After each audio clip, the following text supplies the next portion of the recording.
பிறந்தால் முக்தி தரும் தலம் திருவாரூர். திருவாரூர் என்றாலே ஞாபகம் வருவது ஆழித்தேர்தான். புராணங்களில் தேர் என்ற வடிவம். திரிபுராந்தகன் என்றொரு அசுரன் அகிலத்தில் மக்களுக்கும் தேவர்களுக்கும் பல தொல்லைகளை தொடர்ந்து கொடுத்து வந்தான். அவற்றை கண்டு கோபம் கொண்ட சிவபெருமான் அவனை அழிக்க எண்ணினார். ஆனால் திரிபுராந்தகன் பல மந்திர வித்தைகளை கற்றுத் தேர்ந்தவன். பல வரங்களையும் பெற்றிருந்தான். அதோடு அவன் ஒரு இடத்துல நிலைத்து இருக்க மாட்டான். வானில் அங்குமிங்கும் பறந்து செல்லும் சக்தியும் பெற்றிருந்தான். அதனால் அவனை அழிக்கச் சரியான காலம் மட்டுமல்ல, பலரின் உதவியும் சிவபெருமானுக்கு தேவைப்பட்டது. அசுரன் பறந்து செல்பவன் அல்லவா, எனவே அவனை வதைக்க தானும் எதிலாவது பயணிக்க வேண்டும் என அவர் எண்ணினார். ஈசன் இந்த உலகத்தையே தேராக மாற்றிக்கொண்டார். சூரியனும் சந்திரனும் சக்கரங்களாயினர். பிரம்மா தேரை செலுத்தும் தேரோட்டியானார். விஷ்ணு அம்பாக மாறினார். சரியான காலம் வந்ததும் அனைவரும் இணைந்து அந்த அசுரனை வீழ்த்தினர் என்கிறது புராணம். இந்த உடலையே தேராக எடுத்துக்கொண்டால் அதனை செலுத்தும் தேரோட்டி புத்தியாகும். நமது ஆன்மாவே தேரின் மையப்பொட்டாக விளங்கும் கடவுள். நம்முள் இருக்கும் ஆன்மாவை மனதில் தியானித்து தேரோட்டியான புத்தியின் பேச்சை கேட்டு நடந்தால் சொர்க்கத்தில் வாழலாம். அதை விடுத்து ஆன்மாவையே மறந்து தேரின் வெளித்தோற்றத்தில் மயங்கி கிடக்க வாழ்க்கையே நரமாகிவிடும்.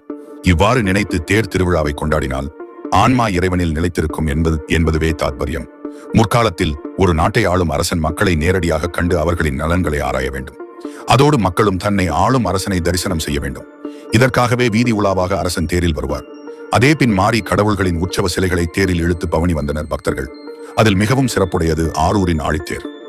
ஆழித்தேர் கடல் போன்ற பெரிய தேர்தான் ஆரூரின் தேர். உலகத்திலேயே பெரிய தேர் என்றால் அது இந்த திருவாரூர் தேர்தான். இந்த தேர் திருவிழா வெகு விமர்சையாக நடைபெறும். அனைத்து ஊர்களிலிருந்தும் மக்கள் வந்து இந்த தேர் இழுத்து கொண்டாடுவர். தேர் முனை திரும்பும் அழகை காண கண்கோடி போதாது என்பது திருவாரூர் மக்கள் வாக்கு. அத்தனை பேர் அழகாய் இருக்கும் இந்த தேர் திரும்பும் அழகு. இந்த ஆழித்தேர் இழுக்க இழுக்க ஆரூரா தியாகேசா என்ற கோஷமும் வானை எட்டும் அளவு கேட்கும். அந்த உற்சாகத்தில் திளைத்தே மக்கள் தேர் இழுத்து மகிழ்வர்.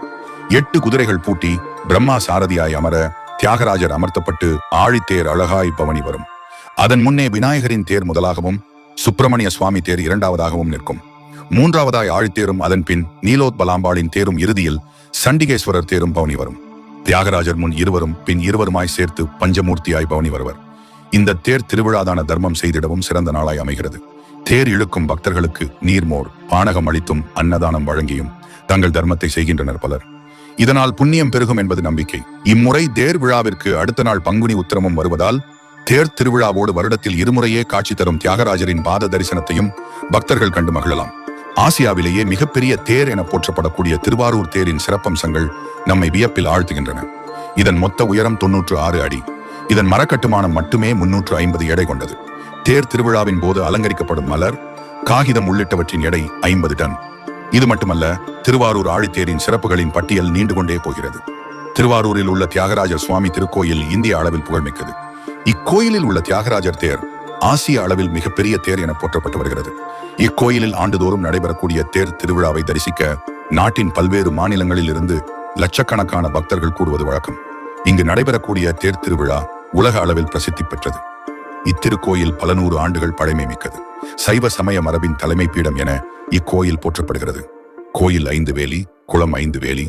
கோயிலுக்கு நிகரான பரப்பில் இதன் திருக்குளம் அமைந்திருப்பது கூடுதல் சிறப்பு. இக்கோயிலில் நடைபெறக்கூடிய ஆழித்தேர் திருவிழா உலக அளவில் மிகவும் பிரசித்தி பெற்றது. ஆசியாவிலேயே மிகப்பெரிய தேராக இத்தேர் விளங்குகிறது. மக்கள் வெள்ளத்தில் உருண்டு வரக்கூடிய பிரம்மாண்ட தேர் என்பதால் மக்கள் இத்தேரை ஆழித்தேர் என அழைக்கின்றனர். ஆரூரா தியாகேசா என்று பக்தர்கள் முழக்கமிட பிரம்மாண்டமான தேர் ஆடி அசைந்து வருவதை காணும் மக்கள் கூட்டம் பக்தி பரவசத்தில் மூழ்கும். இந்தியாவிலேயே முதலில் இரும்பு சக்கரங்களை கொண்டு உருவாக்கப்பட்ட தேர் இதுதான். திருச்சி PHL நிறுவனம் இரும்பு சக்கரங்களை உருவாக்கி கொடுத்தது. இதன் மொத்த உயரம் 96 அடி. இதன் கலசத்தில் 2 வெள்ளிக்குடைகள் அமைக்கப்படும். உலகில் வேறு எங்கும் தேர் கலசத்தில் வெள்ளிக்குடைகள் கிடையாது. இத்தேரில் 64 தூண்கள் அமைக்கப்பட்டுள்ளன. 64 கலைகளை குறிக்கும் வகையில் இவ்வாறு அமைக்கப்பட்டுள்ளது. ரிக், யஜூர், சாமம், அதர்வனம் ஆகிய 4 வேதங்களை குறிக்கும் வகையில் 4 குதிரைகளையும் கொண்டிருக்கும். இத்தேரில் 400 மரச்சிற்பங்கள் உள்ளன. இத்தேரின் நிலையான எடை 350 டன்.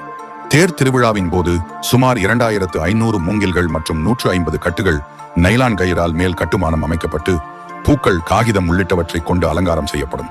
குந்தியாலம், கொடியாலம், பாம்பு யாலம் உள்பட மொத்த 92 அலங்காரங்கள் செய்யப்படும். இவற்றின் எடை சுமார் 50 டன். இத்தேரில் இதுபோல் இன்னும் பல சிறப்புகள் உள்ளன. ஆழித்தேர் உலா வரும்போது இதனை காண்பது கண்கொள்ளா காட்சி. பக்தி பரவசம் மேலோங்கும் என தெரிவித்தார். ஆழித்தேர் திருவாரூரின் சிறப்பு மட்டுமல்ல, ஒட்டுமொத்த தமிழகத்தின் பெருமை மிகு சிறப்பாகும்.